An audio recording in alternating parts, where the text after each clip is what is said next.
Hey, my name is Keith and I'm known as the Florida Stone Man, and today I'm going to make a very important video talking to you about everything not always being witchcraft or someone doing black magic on you. Some people are like, oh, I think someone's doing some kind of curse or hex with me.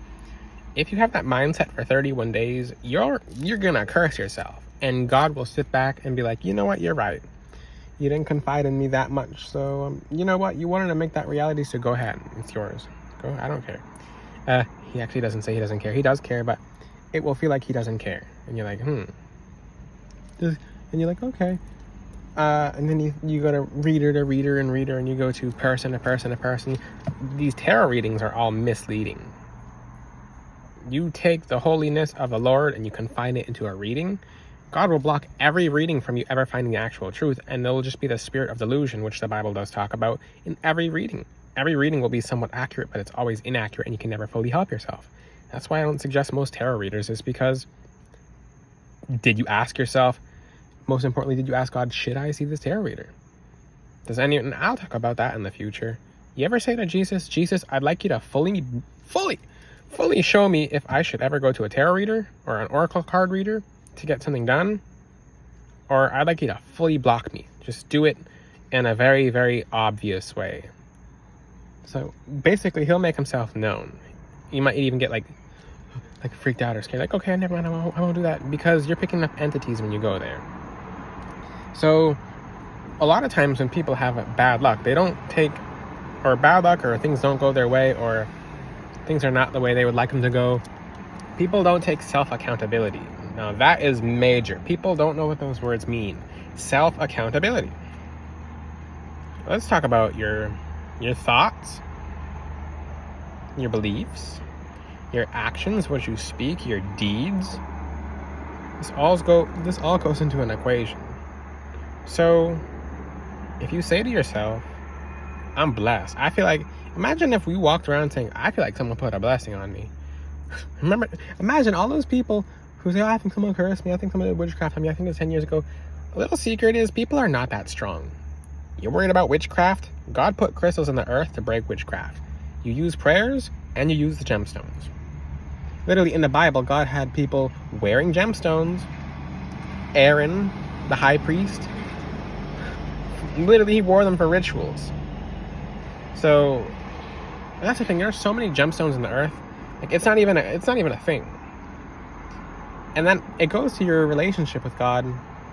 So the entirety of this video is about your relationship with God. So when people are like, oh, I think someone cursed me, I think someone put a hex on me, I'm like, why do you think that? And I'll look. What do you mean I'll look? It's just an energy. It's like yes or no. There's bad energy around you, and more often than not, a lot of people just have to work on their relationship with God, but their relationship with God divides them from people they should be around, and they're around people who are suffering from bad luck or bad circumstances. So most often or not, you are not cursed, but your relationship with God needs work. A lot of times people are cursing themselves with their own beliefs. So if you ever think you're cursed, or if you want to know that you're not cursed, you wear tourmaline around the neck. Get it from my website. I don't talk about tourmaline that often in my videos anymore, because my gemstones are for holy people. Yeah, so I don't really, I don't need to be selling necklaces, guys. I don't.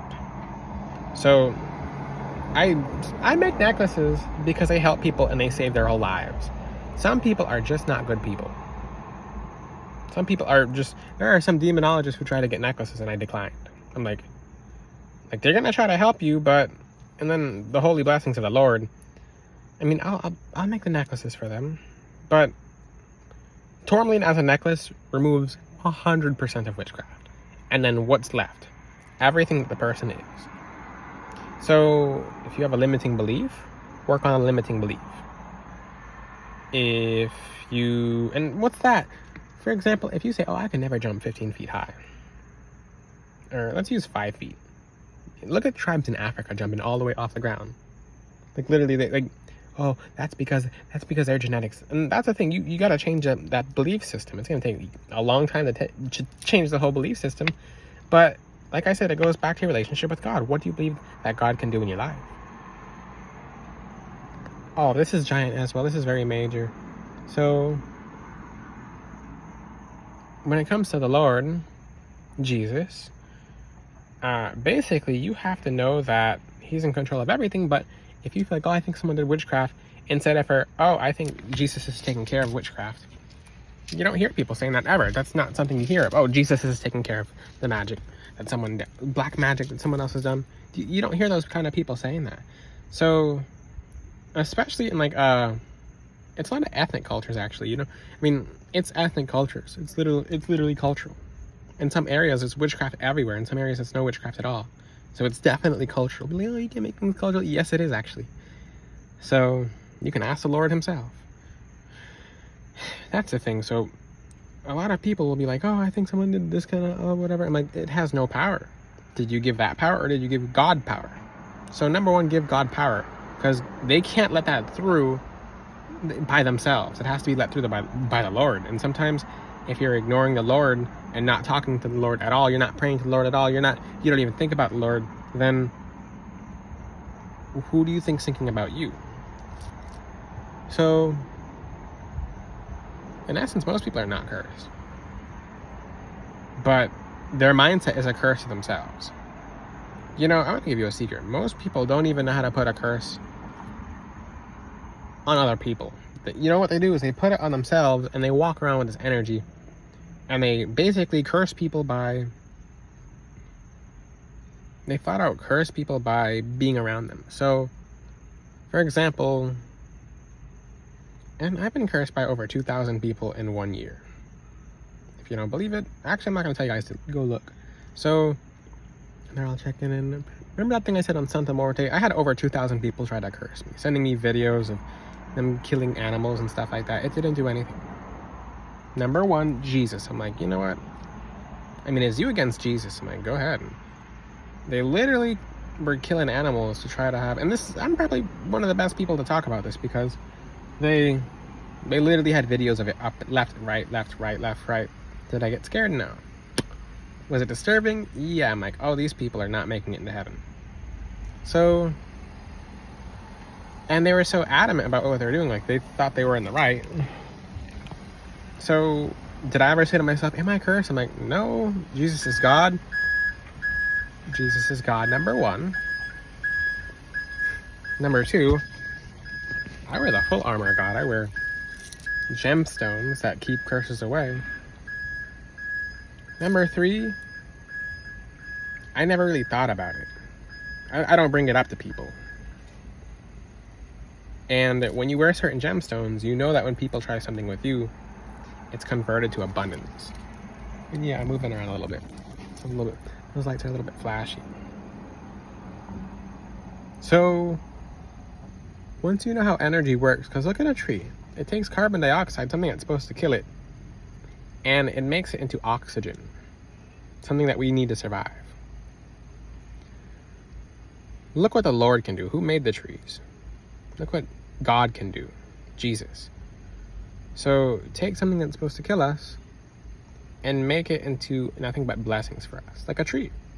Trees are all around us. It's literally a representation. When you look at a tree, think of it as something bad turning into something really good. So most people, and like I said, you have to define what a curse is. The only curse you have to worry about is a curse from God. How do you get cursed from God? By stepping away from God. By worshiping other gods. So Deuteronomy talks about that. There's a long, I think it's Deuteronomy 28, I believe. I'm gonna grab my Bible. This video is almost done with, but I think it's Deuteronomy 28 actually. A long list of blessings for those who stay close to the Lord and who confide in the Lord. Long list. Someone said, oh, the Bible doesn't have curses in it. And you read Deuteronomy 2.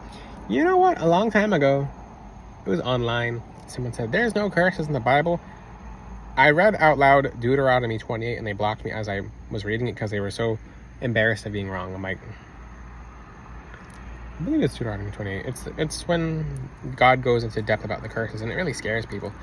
Oh, my Jesus or my God would never do any kind of curses. You know what? God curses those who worship other inanimate idols. Idols with no love. Idols with no representation of heaven.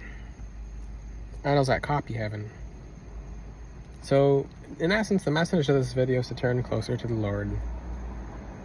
Because if you're thinking about if you're cursed, you're obviously not thinking about if you're blessed. Ooh, mic drop.